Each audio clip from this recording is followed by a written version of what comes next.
Assalamualaikum warahmatullahi wabarakatuh. Saya Citra Aura Kristalia dari kelas F21A akan presentasikan materi sinkronisasi dalam mata kuliah Sistem Terdistribusi. Berikut adalah outline yang akan dibahas. Yang pertama ada pengantar sinkronisasi, kemudian ada waktu dan sinkronisasi waktu, kemudian ada algoritma, koordinasi antar proses atau ME, kemudian ada sinkronisasi data, dan yang terakhir ada studi kasus dan kesimpulan. Yang pertama, pengantar sinkronisasi.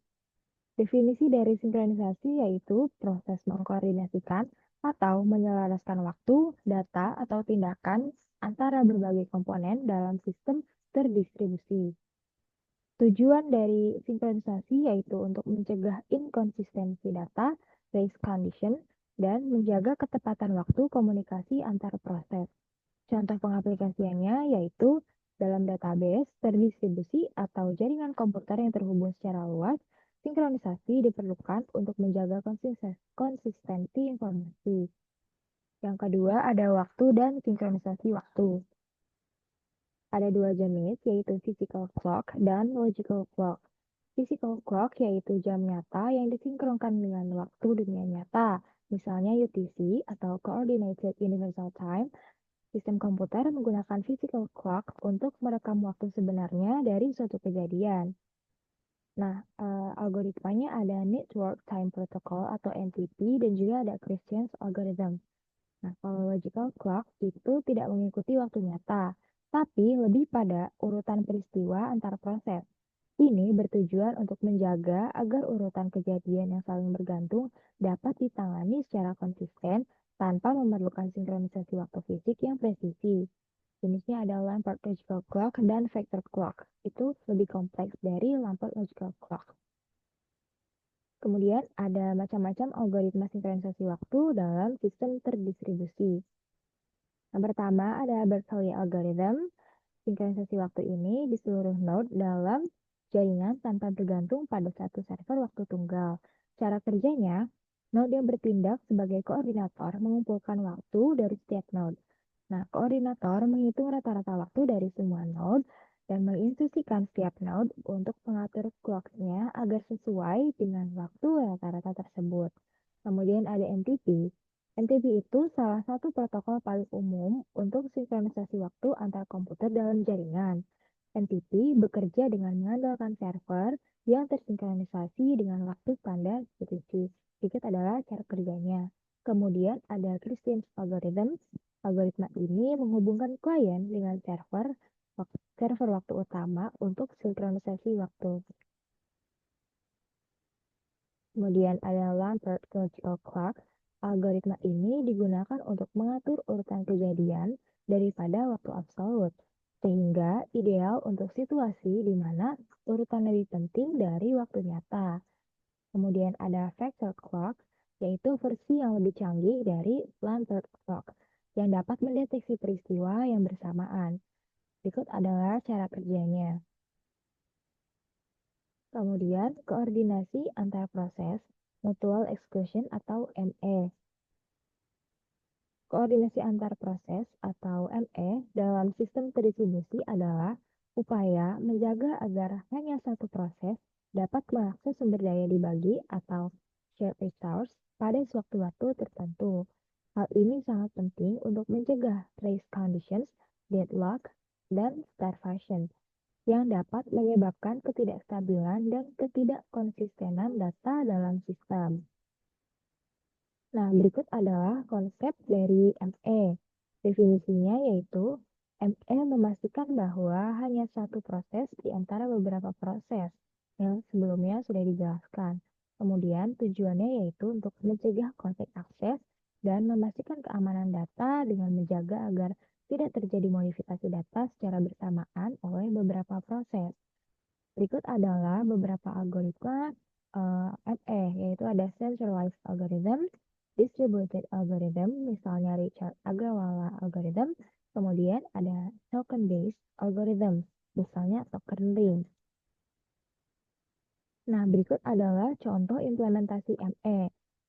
Untuk algoritma centralized algorithm, Ada dalam aplikasi database distribusi, ME dapat diterapkan dengan centralized algorithm, di mana satu server utama memberikan izin akses. Hanya satu pengguna yang dapat melakukan operasi tulis atau modifikasi di satu waktu. Kemudian ada penggunaan token ring pada jaringan peer-to-peer. Di jaringan peer-to-peer, token ring dapat digunakan untuk memastikan bahwa setiap node mendapat kesempatan yang sama untuk mengakses sumber daya tanpa monopoli.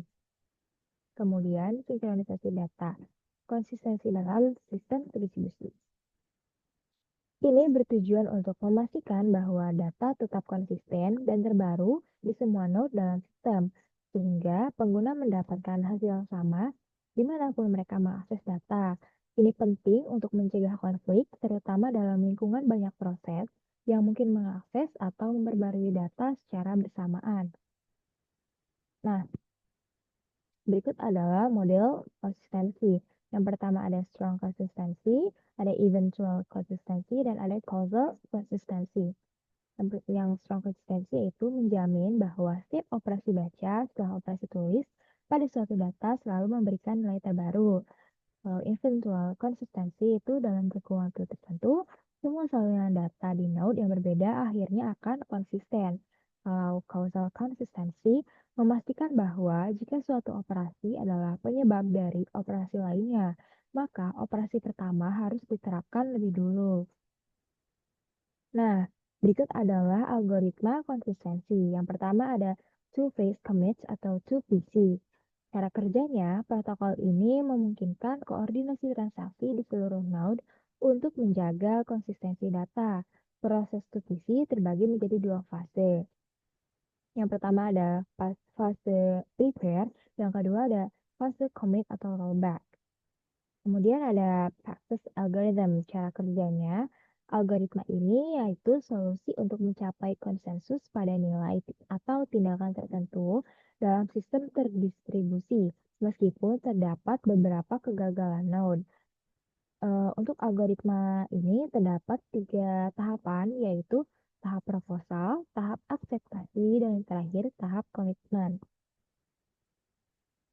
Nah, berikut adalah implementasi algoritma konsistensi dalam sistem terdiskusi. Untuk algoritma 2PC, biasanya diterapkan dalam transaksi perbankan atau e-commerce yang membutuhkan konfirmasi dan rollback otomatis jika transaksi gagal di salah satu node. Kalau implementasi di algoritma Paxos digunakan pada sistem berbasis cloud untuk jaga konsistensi data antar server meskipun ada node yang mengalami gangguan. Nah, yang terakhir ada studi kasus, kemudian kesimpulan. Studi kasusnya yaitu penggunaan Paxos untuk konsistensi data di penyimpanan cloud. Nah, penyimpanan cloud seperti Google Spanner melibatkan banyak server di berbagai lokasi. Sistem ini membutuhkan data yang konsisten agar pengguna dapat mengakses data yang sama dimanapun. Nah, penerapan algoritma ini Sukses algoritma digunakan untuk memastikan bahwa meskipun terjadi kegagalan atau jaringan terputus, semua node tetap setuju pada perubahan terakhir yang diterapkan ke data. Proses konsensus ini memungkinkan data tetap konsisten dan tersedia di seluruh pusat data. Manfaat sinkronisasi ini yaitu untuk menjaga data tetap konsisten di lingkungan multilokasi yang sangat penting dalam konteks penyimpanan data global dan operasi skala besar. Nah, kesimpulan dari materi sinkronisasi ini yaitu sinkronisasi adalah fondasi sistem terdistribusi yang efisien dan akurat. Dan studi penyimpanan cloud menunjukkan penerapannya dalam dunia nyata dengan peran krusial algoritma dalam menjaga kinerja dan konsistensi data pada sistem skala besar.